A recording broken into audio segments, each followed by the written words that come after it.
tout le monde, j'espère que vous allez bien. Je voulais en profiter pour vous tourner une petite vidéo aujourd'hui, puisque j'en ai un peu le temps. J'ai fini mes séances un peu plus tôt que prévu, donc j'ai un peu de temps devant moi et je voulais le mettre à profit. Il y a deux notions que nous allons aborder dans cette vidéo. La première thématique que nous allons aborder dans cette vidéo, malheureusement il me reste que 20% de charge, j'espère que ça va aller, c'est que pour être en harmonie dans votre vie, l'harmonie c'est un mix entre trois mots. C'est déjà savoir être serein, donc déjà avoir développer une certaine confiance en soi sans être dans la mégalomanie, sans être dans un excès de confiance et dans un déni, d'accord? Donc c'est réussir à être serein, avoir une gestion de ses émotions, d'accord? Donc avoir travaillé suffisamment ses blessures de l'âme, parce que si on n'a pas guéri ses blessures de l'âme, on n'est pas serein, on est sans cesse dans des peurs. La peur de, voilà. La peur d'être rejeté, la peur d'être abandonné, la peur d'être humilié, la peur du conflit, la peur d'être trahi. Il y a sans arrêt quelque chose, la peur de manquer. Voilà. C'est réussir à être en joie, donc être quelqu'un qui arrive à vibrer la joie, mais sans oublier d'être ancré. Parce que si, pour vous, votre harmonie n'est possible qu'en vous illusionnant dans votre tête et en alimentant un déni, ce n'est pas une harmonie, c'est une harmonie artificielle. En effet, quand vous vous illusionnez dans votre tête, vous n'êtes pas ancré, vous déformez la réalité et c'est une harmonie artificielle qui est alimentée par un déni. Vous vous illusionnez, vous vous inventez des choses pour ne pas vivre l'inconfort de la réalité, pour ne pas cohabiter avec l'inconfort de la réalité. Cohabiter avec l'inconfort de la réalité, c'est tout le labyrinthe 2. C'est ne pas savoir cohabiter avec l'émotion compliquée que je ressens face à la réalité. Donc j'ai besoin de fuir dans le déni. Ah, quand je suis dans le déni, je me sens en paix. Ah, je me sens bien. Bah ouais, mais enfin bon, c'est pas une paix réelle, elle a été inventée. C'est une fuite de la réalité. On se ment à soi-même. Pareil, si pour être en joie, vous avez besoin d'être dans vos compensations et de vous illusionner dans votre tête pour ressentir de la joie, parce que quand je m'illusionne et que je me mens à moi-même, ça va, je me sens bien, c'est artificiel, c'est du fake. Donc l'ancrage sera toujours la base. C'est pour ça que quand vous voulez monter votre montagne, on ne va jamais vous permettre d'être dans le déni. On ne va jamais vous permettre d'être dans l'illusion. On va toujours vous pousser à ouvrir les yeux. Parce que si on s'illusionne, on ne peut rien faire. On est quand même à côté de la plaque. On est à l'ouest comme la Bretagne. Et il n'y a rien qui se guérit quand on est au pays des licornes. Et ça, c'est quand même la base. Donc, malheureusement, quand vous venez vers moi pour faire un coaching, à chaque fois que vous serez dans le déni et dans une illusion, on va vous faire redescendre sur terre. Quand vous êtes un ballon de baudruche qui veut s'envoler dans le ciel, non, on va vous faire redescendre. Parce que là-haut, vous bossez rien. C'est sur terre qu'on bosse. Et c'est dans la réalité, c'est en regardant la réalité en face. Même si c'est inconfortable, c'est pas grave si c'est inconfortable. Tu vas pas en mourir, t'es pas un sucre d'orge.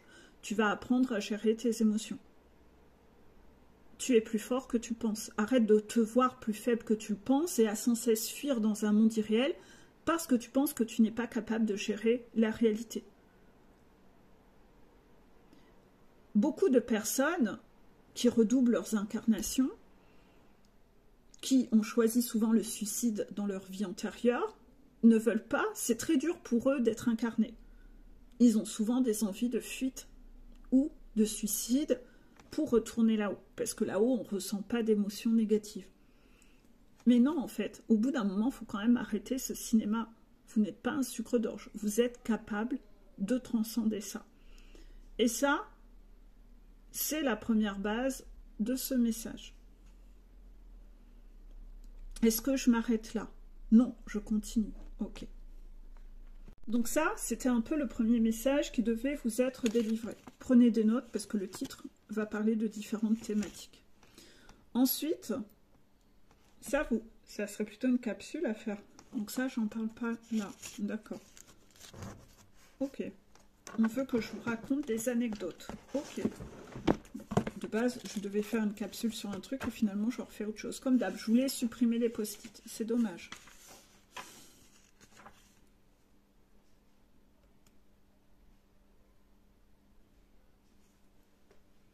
Bref.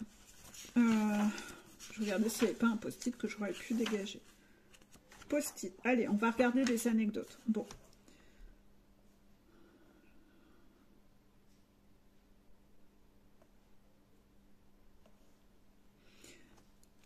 Au niveau de la famille du runner, dans la famille du runner, en général, abandonner un projet, c'est signe de lâcheté. Ça ne se fait pas, c'est l'échec. Donc, il faut toujours rester là où on est. Exemple, vous avez envie de changer de voie professionnelle, c'est inadmissible, c'est inconcevable, et vous aurez le jugement de votre famille. Parce que, d'autant plus si la nouvelle vitrine plaît nettement moins à cette famille du runner. Donc, ils vont rejeter votre projet parce que vous devez correspondre et faire honneur à leur vitrine. Ils passeront par des mécanismes de manipulation pour le coup.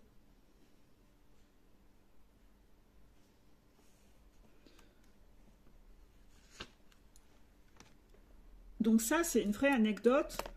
Je l'avais déjà expliqué, mais la situation s'est vraiment présentée en coaching et les gens ont vu que c'était la réalité entre ce que j'ai expliqué, entre la théorie et la pratique. Donc les runners m'ont témoigné qu'en effet, ils avaient vu que c'était ce qui s'était passé dans leur famille.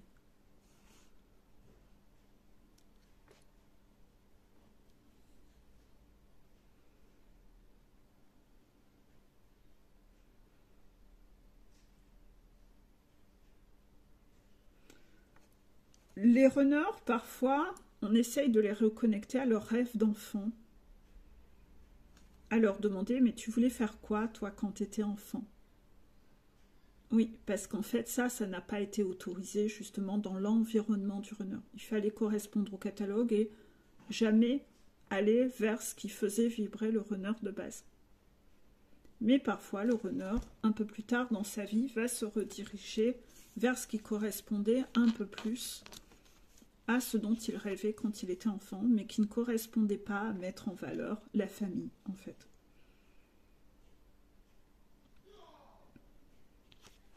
Ensuite, autre anecdote, le frère d'un chaser qui apparaît très solaire, très en compétition, en réalité a énormément envie de dominer.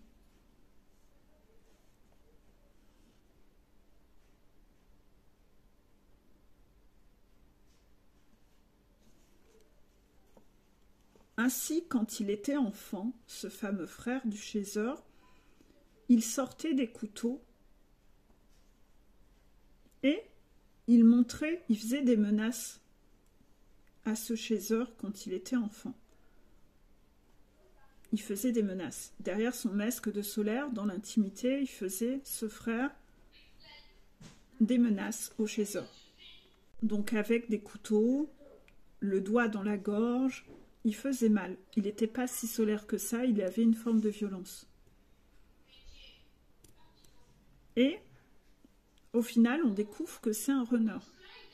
Ça pique en fait. Donc là, pour le coup, on découvre que c'est un runner et ouille. Parce qu'en effet, oh la claque, c'est ça un runner. Et le chaser, quand il apprend que son frère est runner et qu'il reboucle tout ça, il se dit mais waouh, c'est pas si solaire que ça un runner dans la réalité. Ça veut donc dominer. Mon frère ne voulait que me dominer. Ça veut me dominer. Oui, le runner veut dominer le chaser. Donc là, le chaser, dans cette anecdote et cette situation, a clairement pris conscience que son frère runner souhaitait en réalité le dominer et que oui, un runner cherche à dominer son chaser. Oui, il y a vraiment ce rapport dominant-dominé et le runner vit beaucoup ses relations comme ça. C'est d'ailleurs ce dont il va devoir guérir sur sa montagne.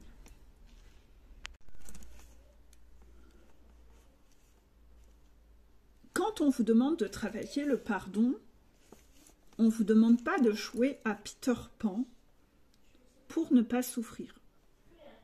Le pardon se travaille, là encore, quand on est ancré, connecté à la réalité. Rien ne se travaille au monde de Peter Pan, dans l'illusion, et quand on déforme la réalité. Il faut être déjà ancré dans la réalité, voir la réalité en face, et c'est seulement après qu'on peut travailler le pardon. Certes, on passe par un état de choc, c'est possible, mais tout a toujours une utilité. Imaginons, un runner ou un chaser agit mal avec des gens autour de lui. Il ne peut pas travailler le pardon de lui-même s'il s'illusionne et ne regarde déjà pas la réalité de ses actes et ne voit pas la réalité qu'il n'a pas agi comme il fallait. Il va devoir passer par le choc émotionnel de se rendre compte du « j'ai eu un comportement toxique », comprendre d'où ça vient, endosser sa part de responsabilité pour ne pas le reproduire par la suite, comprendre que ça n'est absolument pas OK. Donc oui, ça va être inconfortable. Il faut cohabiter avec l'inconfort, toujours labyrinthe 2. Et ensuite, comprendre d'où venait mon schéma, comprendre que c'est inadmissible, je ne peux pas faire ça, passer par la case culpabilité qui est inconfortable, pour ensuite savoir demander pardon aux gens, parce que quand on reçoit le pardon des autres, on peut enfin trouver un apaisement et une paix intérieure. Quand vous devez pardonner à une personne ou à une situation, donc là on ne parle plus du pardon envers soi, vous allez devoir aussi passer par le fait de voir la réalité en face, donc être ancré, se connecter à la réalité des faits. Oui, ça va être inconfortable, c'est souffrant de voir la réalité, et ensuite comprendre par rapport à ça pourquoi ça a eu lieu. Est-ce que j'ai permis quelque chose? Est-ce que j'ai été trop permissif? Est-ce que j'ai pas assez exprimé des limites? Est-ce que j'ai été trop soumis? Est-ce que j'ai pas assez verbalisé? Est-ce que j'ai été serpillière? Est-ce que j'ai toléré ça par peur d'eux? Quelle était ma peur et la peur de manquer d'eux qui m'a fait accepter ou être masochiste au point de tolérer? C'est essayer de se remémorer, comprendre que je dois travailler sur ça car cela me met en danger. Et ensuite, ok, comprendre que quelque part, cette expérience m'apporte une compréhension.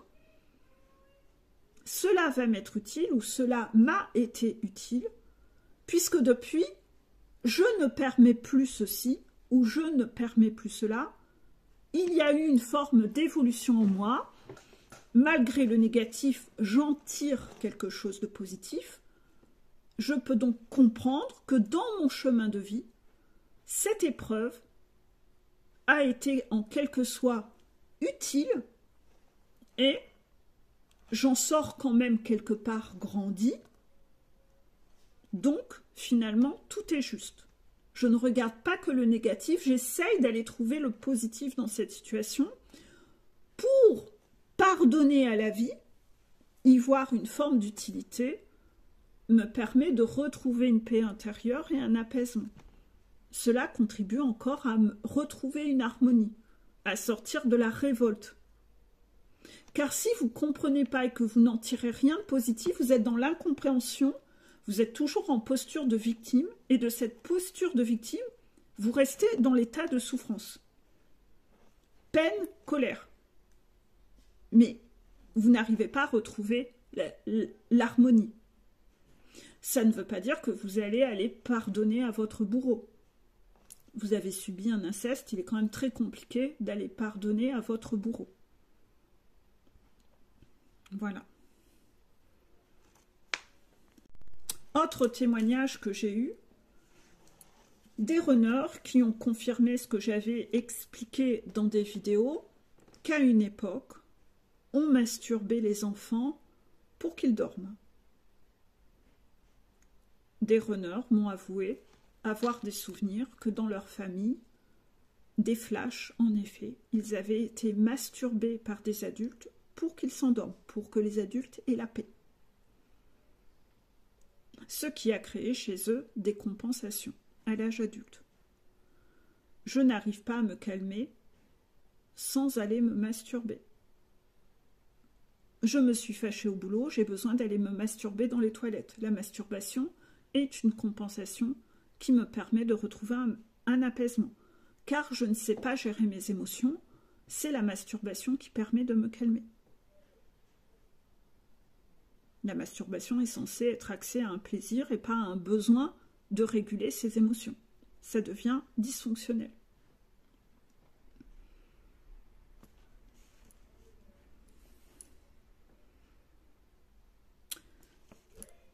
Le runner en consultation qui conscientise qu'il est tellement instable à l'intérieur qu'il n'attire à lui que des gens instables qui lui montrent son propre miroir.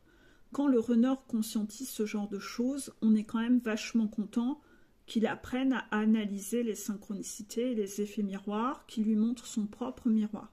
Et que tant qu'il ne guérit pas, il n'attire pas ce qui est OK, qu'il a besoin d'être pour avoir. Ça, c'est très important.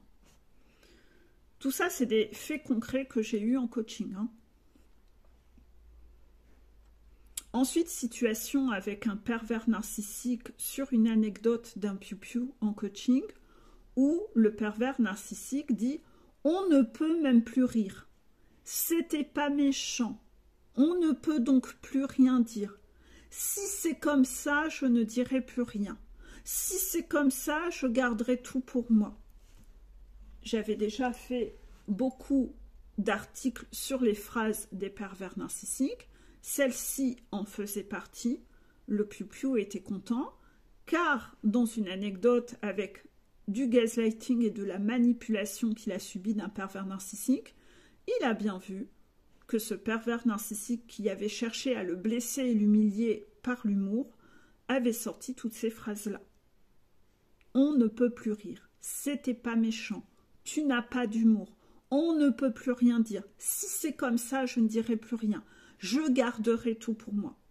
Inversez les rôles et faites la même chose avec lui. Vous verrez qu'étrangement, il n'a pas le même humour quand c'est lui et qu'on fait la même chose avec lui.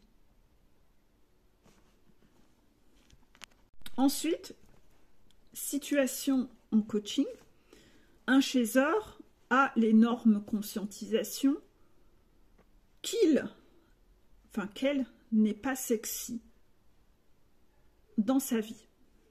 Cette chaser se pensait séduisante. Et quand elle a les déclics enfin en coaching, elle se rend compte qu'elle n'est pas sexy, car elle n'a pas de boulot,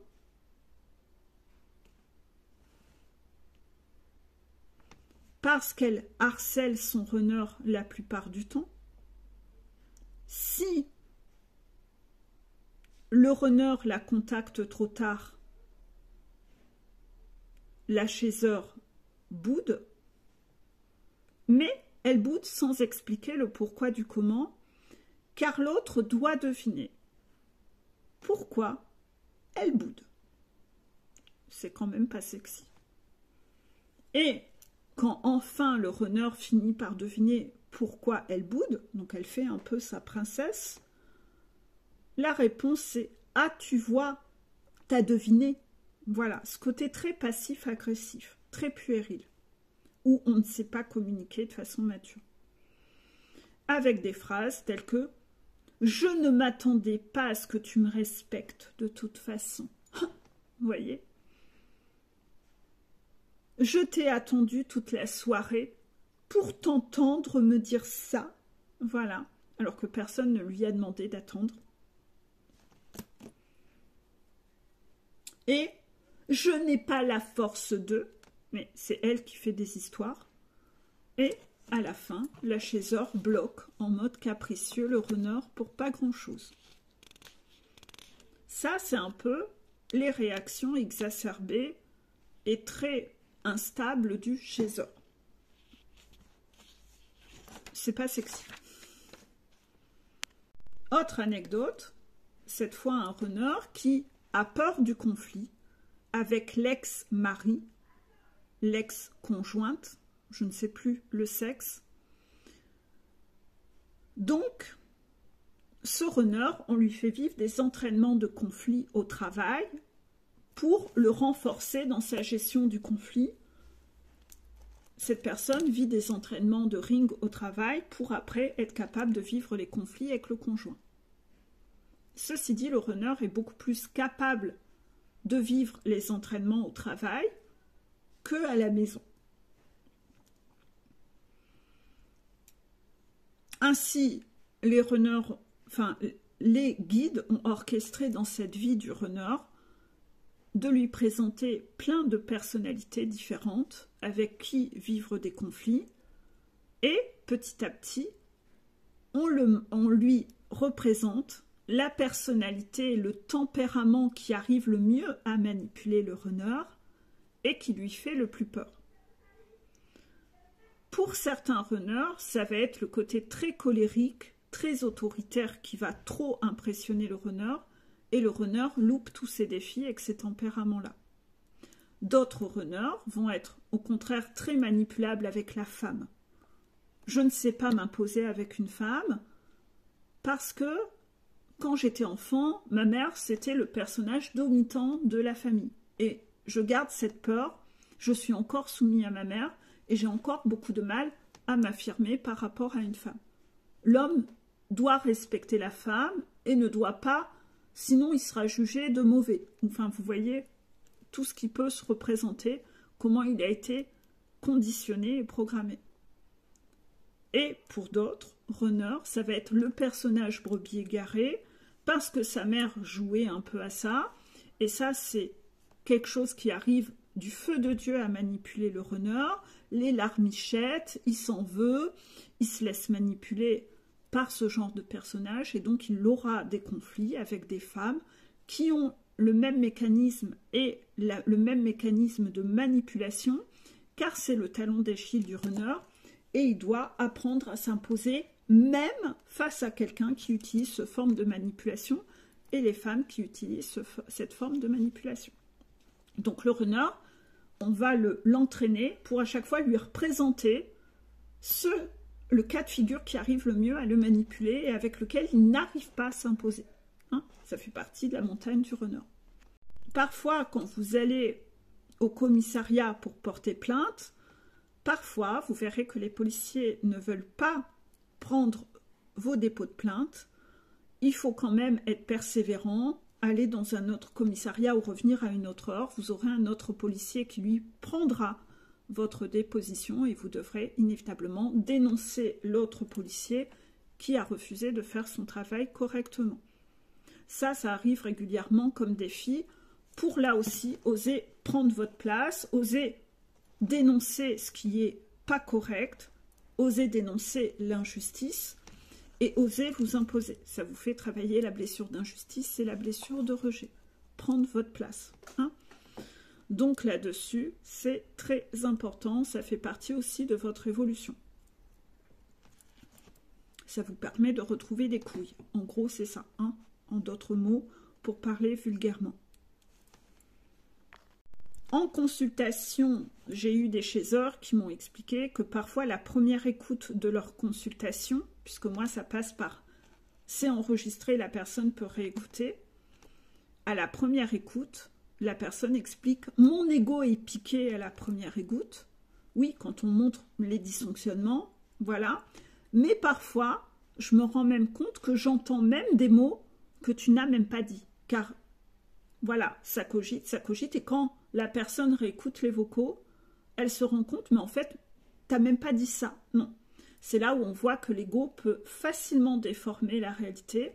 Imaginez dans une conversation de visu où il n'y a pas eu d'enregistrement, vous pouvez, dans votre souvenir, énormément déformer le souvenir, la réalité, l'amplifier.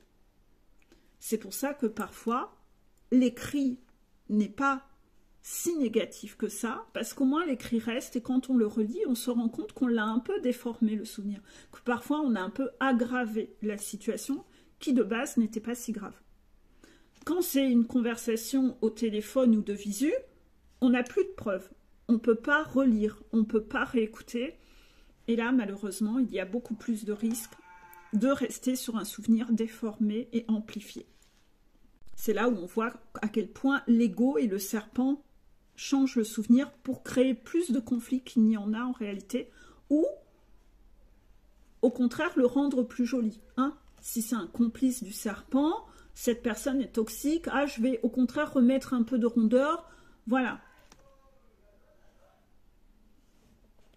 J'ai des chasseurs qui ont beaucoup travaillé sur la dalidite au moment du portail de la dalidite et qui se sont dit « Je voulais être vue à tout prix, mais à quel prix ?» En effet, les chasseurs ont conscientisé qu'elles se sont parfois un peu trop tiré une balle dans le pied. Elles avaient tellement envie d'être vues au regard des gens et être mises en valeur et obtenir de l'attention à cause de leur dépendance affective, qu'elles se remémorent des choses qu'elles ont fait, elles ouvrent les yeux, elles se reconnectent à la réalité, elles se disent oh, « Je voulais tellement être vue, je voulais être vue à tout prix, mais à quel prix j'ai fait ça, oh là là là là là là là là !» Et là, on recohabite avec l'inconfort, on repasse par le labyrinthe 2, il faut se pardonner à soi-même et on passe par tout ça et toutes ces conscientisations. Être vu à tout prix, ok, mais à quel prix? C'est ça, hein? Ne vous prostituez pas, ne reniez pas vos valeurs. Voilà, quand je parle de prostitution, je parle au sens global. Pour ceux qui arriveraient sur ma chaîne, ils pourraient croire que je parle vraiment de prostitution. Non, non, je parle vraiment en globalité, hein. Renier ses valeurs contre de l'attention, contre de l'amour. Vous voyez? Voilà. Je vous ai ainsi donné quelques anecdotes. J'espère que ça vous permettra de vous sentir moins seul si vous vous retrouvez dans certaines de ces anecdotes. Ces anecdotes sont exactement là pour ça. C'est pour vous permettre d'avoir des déclics et de vous sentir moins seul dans vos déboires. Quand vous faites des bêtises, c'est vous dire « ça va, je suis donc pas tout seul à l'avoir fait ». C'est de dédramatiser vos erreurs. Voilà. Je vous fais des gros bisous et je vous dis à bientôt.